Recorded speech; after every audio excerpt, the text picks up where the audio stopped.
Well, for me, if not the audience, this game is about the mechanics. I want fast and tactical play, so I've made a game which provides this. They investigate, they cast spells, they bump into old friends, grow in power, and most of all, they fight. In short, they adventure. Players arrange a character's tactical profile each round of combat to maximize their lethality. They also make a lot of decisions concerning spells, which ones to keep active, which spells to prioritize. The DM has a number of helpful rules and their own Dungeon Master sheet to keep track of the kinds of things that this system does. Dungeon Masters will find they have a slightly easier time in this system, as the Dungeon Master guide shows ways of reducing how much time he spends rolling dice, which leaves you free to focus on tactics and narration. The setting is about adventure. The land contains little warfare and no disease, but the populations of humanoids are kept in check by fighting monsters. These monsters provide a basic danger present at all times with which the adventurers will be called upon to defend against. Deep underground, giant worms create tunnels, which then often become inhabited by the Neura. These Neura drag captives underground and twist them into further Neura, who emerge and start the cycle again. The Neura represent a kind of special threat from intelligent antagonists from below. These twin threats form the basic driving force of the game. Of course, I'm expecting Dungeon Masters to create their own adventures, but it's quite possible to form a fairly rudimentary adventure just by rolling a lot on the encounter tables and tying the results together as much as possible. Character creation is swift. You roll some stats, you take some skills, and you're ready to go. A story point system is presented for players to create a character's background in play rather than before it, so everyone can jump directly into the action. The game rewards good tactics, as this will breed better chances of success in combat. It also rewards careful planning ahead of time. A tactics skill can be used to gain bonuses for preparation.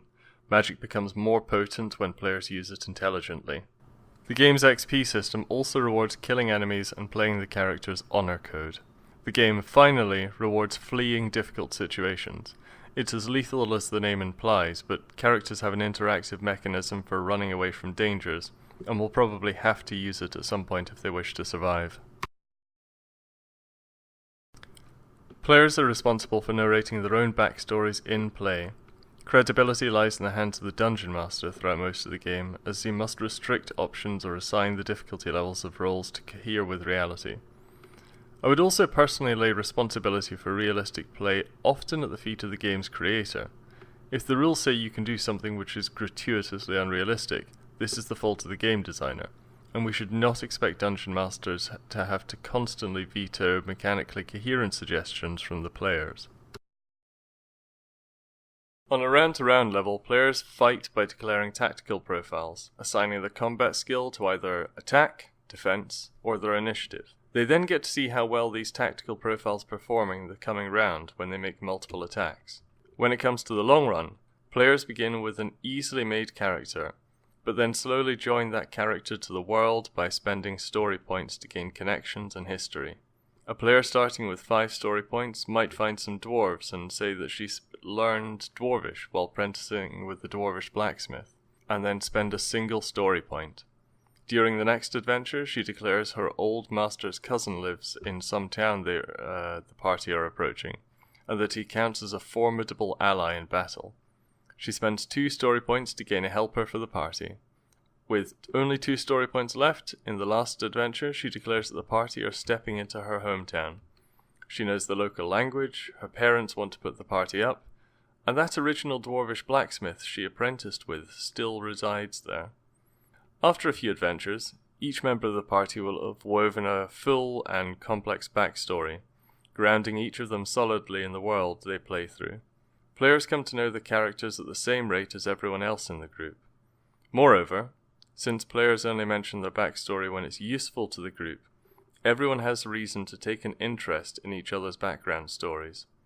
The mention of the time that you discovered some hidden fortress in the woods becomes more than just a nice story when the entire group is forced to actually hide in that fortress.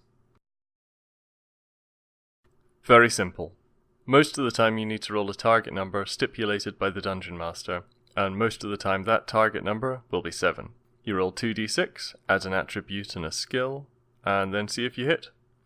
Resisted rolls are the same thing, but you subtract the attribute and skill of your opponent from the roll. If you want a more detailed roll, you can look at how high above or below the target number you rolled. If the target number is 8 and you rolled a 10, then that's a margin of 2. And the Dungeon Master can declare umpteen different bonus effects for a good margin. Combat is similar. Players roll 2d6 plus their initiative score, then spend initiative points to make attacks and cast spells. Resolution is fast. Everything is just rolling 2d6, and you can roll the damage dice at the same time, so you always achieve a result with a single roll. Then you get to roll again. When casting spells, you just mark off some mana points and roll. When coming up with a character's background, you just leave it till play and then mark off some story points. Additionally, while the players have fate points to stave off damage, most monsters do not. An enemy may be tough as hell with full plate armor, but if he only has 8 hit points, then a single hit can kill him at any moment. That not only makes things tense, but it speeds up combat immensely. Players can spend their experience points on any part of the character. If they want a skill, they buy it. If they think their warrior should really have been a paladin, then they can begin asking a god for guidance and aid simply by purchasing some divine magic. As the characters advance, so too does the complexity of the game. Characters with a combat skill of +1 will have maybe 6 different tactical profiles to select from in total when in combat. More experienced characters with a combat skill of +3 will have 20 different tactical profiles to select from and a range of combat options. Spellcasters will start the game with around 3 spells, while those with more experience could easily have 25 spells to select from and some dozen options about how to cast those spells. As a result of this increased complexity, players can continuously face a degree of challenge and complexity without being overwhelmed. More options are always coming, but the current options can be learnt and used quickly. I want to produce excitement and ownership. The fast-paced system reinforces excitement, but ownership perhaps feels less familiar to people, so I should explain that part.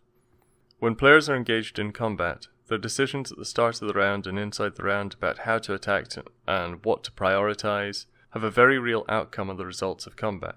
When players succeed, I want them to feel like they've really proven themselves through cunning and wit, and when they fail, I want them to feel like it's their fault.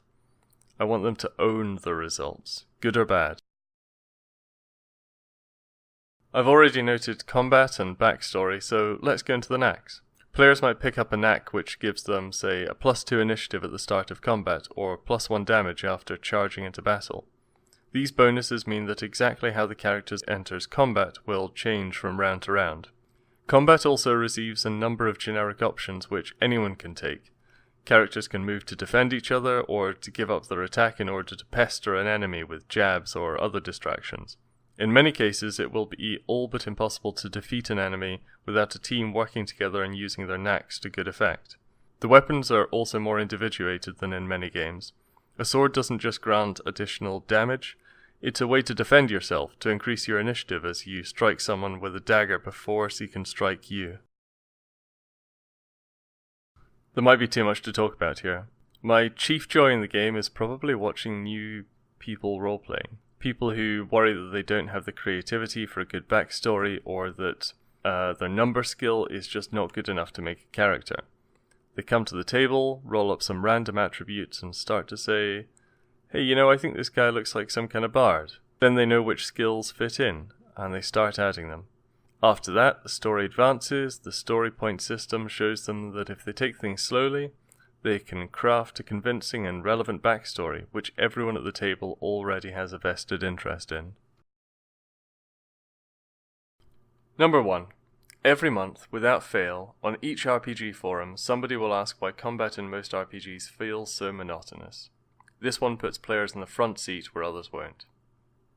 Number 2. The options for running away mean players can interact with the same enemies more frequently, as either the player characters or the non-player characters will have some reason to vanish, and there's a mechanic to do this. Number 3. Story points. Most games will demand that if the player wants a background which intertwines with the surrounding world, then the player must read up the background lore of the world. After that, a backstory needs to be written, then the Dungeon Master needs to adjust your campaign to represent the new backstory into the campaign. Here, it's just spending story points as you go. Finally, fate points makes combat dangerous and makes wounds real, but without making them lethal. A character might start off with 7 hit points and 10 fate points. An axe swing deals 10 damage and the player states that he's marking off 10 fate points, so the swing was a miss.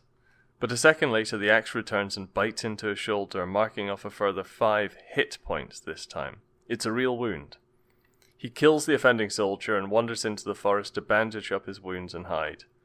Now in any other game the character would remain on the edge of death, unless there's some kind of healing magic, but here he regenerates his fate points fast. He'll bear the wounds for the rest of the game, and every combat will be a little more dangerous for it, but he probably won't die from a single hit.